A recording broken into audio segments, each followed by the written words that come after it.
Set அகாடமியில நாம இன்னைக்கு பார்க்க போற கன்ஃபியூஷன் வேர். பாக்குறப்ப தெரிஞ்ச மாதிரி தான் இருக்கும். ரொம்ப ரொம்ப புரிஞ்ச மாதிரி தான் இருக்கும். ஆனா யூஸ் பண்றப்ப தான் குழப்பமே வரும். அந்த மாதிரி வேர்ட்ஸ் தான் நாம டெய்லி பார்த்துட்டு வர்றோம். இன்னைக்கு பார்க்க போறது அஷ்யோ, இன்ஷோ, அன்ஷோ மூணுக்கும் சொல்ற சத்தம் ஒண்ணுதான், அர்த்தம் தான் வேற வேற. நாம பேசும்போது நம்புறேன், பாத்துக்கறேன், காப்பாத்துறேன் அப்படின்னு சொல்வோம் இல்லையா? இங்கிலீஷ்ல அந்த ஃபீல்க்கும் மூணுக்கும் வெவ்வேறு வார்த்தைகள் இருக்கு. அதுதான் அஷ்யோ, இன்ஷோ, அன்ஷோ. அஷ்யோ இதை நாம யாராச்சும் டென்ஷன்ல இருக்காங்கன்னா யூஸ் பண்ணுவோம். ஐ அஷ்யோ யூ எவ்ரிதிங் இஸ் ஃபைன்.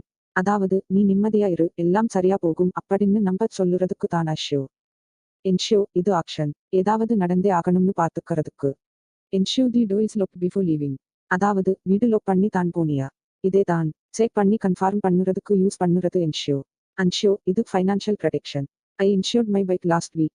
அதாவது கார், பைக், வீடு, உடல் எந்த லோஸ் ஐயும் காம்பன்சேட் பண்ண இன்சூரன்ஸ் எடுத்தாச்சுன்னா அதுதான் அன்ஷோ. அது அஷ்யோ நு சொன்னா ஃபீல் ஆகணும். இன்ஷோ நு சொன்னா வார்க் ஆகணும். அன்ஷோ நு சொன்னா பே ஆகணும். கன்ஃபியூஸ் ஆகாதீங்க, கான்ஃபிடென்ட் ஆ பேசுறீங்க.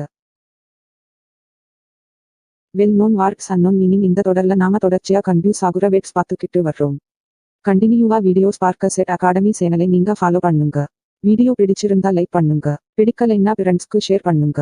இந்த கஷ்டத்தை அவங்களும் அனுபவிக்கட்டுமே. முடிஞ்சா கமெண்ட் பண்ணுங்க, மறக்காம சப்ஸ்கிரைப் பண்ணுங்க. அடுத்த வீடியோவுல சந்திப்போம். தேங்க்யூ ஃபார் வாட்சிங்.